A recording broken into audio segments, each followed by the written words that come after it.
Well, Reza Aslan was a Christian but converted back to the faith of his forefathers. It's Islam.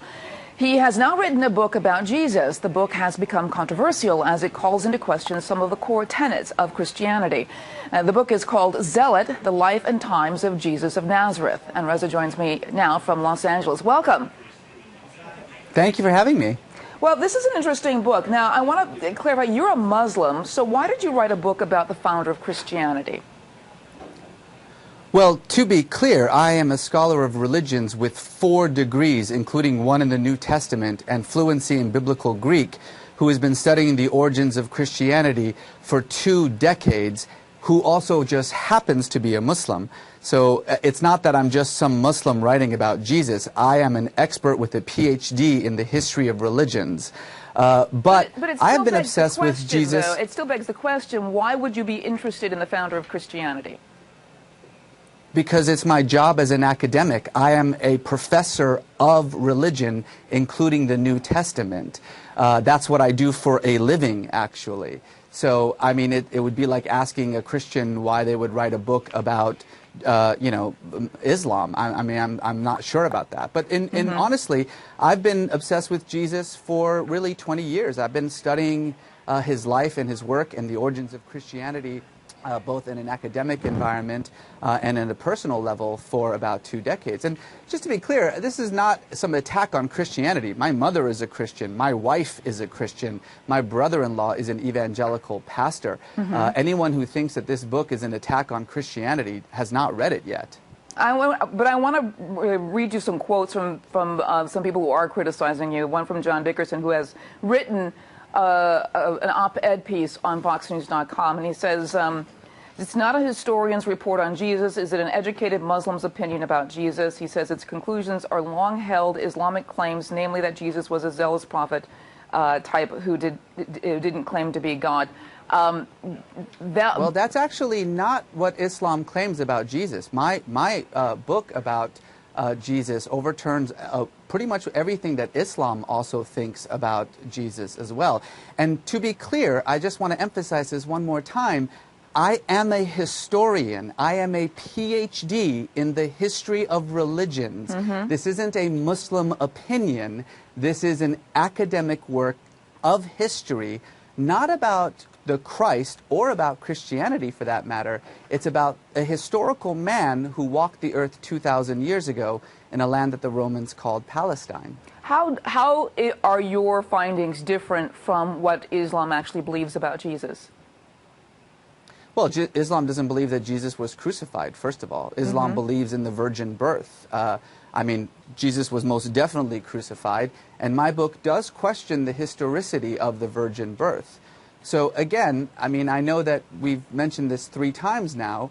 I'm not sure what my faith happens to do with my 20 years of academic study of the New Testament. I'm just trying to bring out what some others are claiming at this point, and I want you to answer to those claims, which is... Well, it's pretty clear that there are those who actually do not like the book, who are, unhappy with its general arguments. That's perfectly fine. I'm more than willing to talk about the arguments of the book itself, but I do think it's perhaps a little bit strange that rather than debating the arguments of the book, we are debating the right of the scholar to actually write it. Well, let me give you some other quotes from Dr. William Lane Craig, who is a Christian philosopher and theologian. He's written a lot of books and done a lot of debates about science and religion.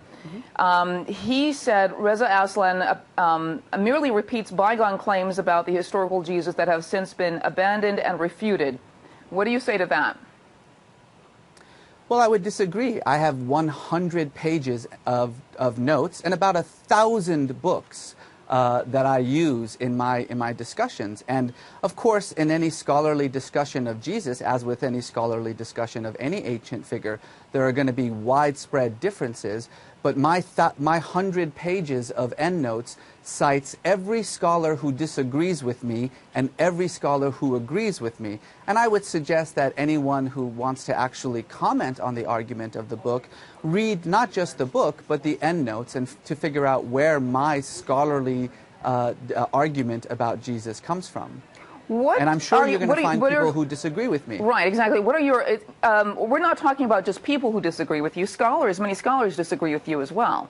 But I want to get to the heart of... I want to get to the heart of, like, what are your conclusions about Jesus?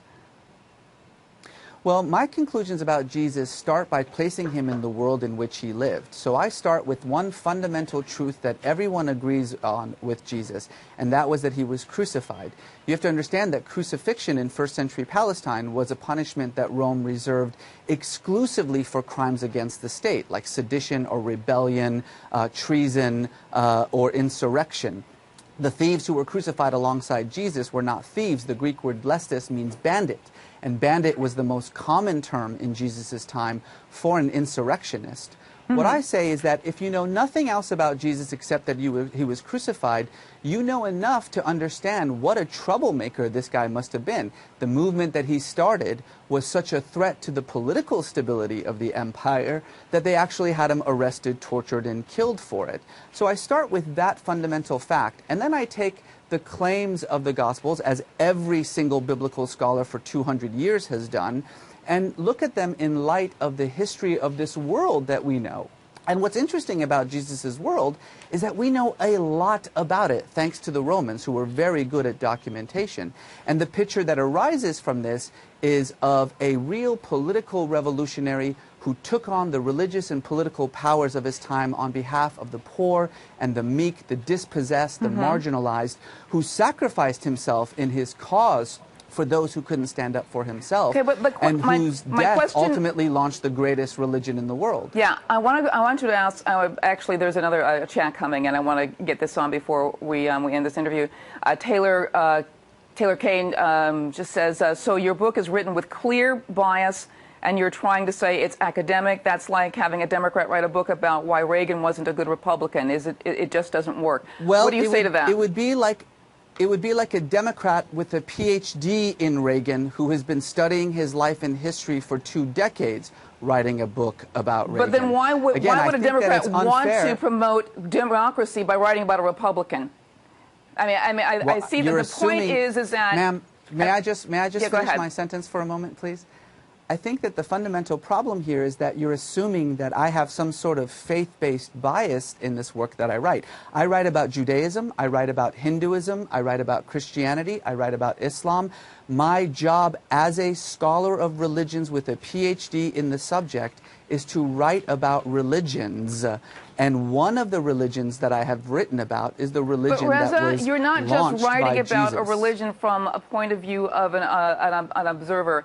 I mean, the thing about it is that you're promoting yourself as a scholar, and I've interviewed scholars who have written books on the resurrection, on the real Jesus, and who are looking at the same information that you're saying. To say that your information is somehow different from theirs is really not being honest here.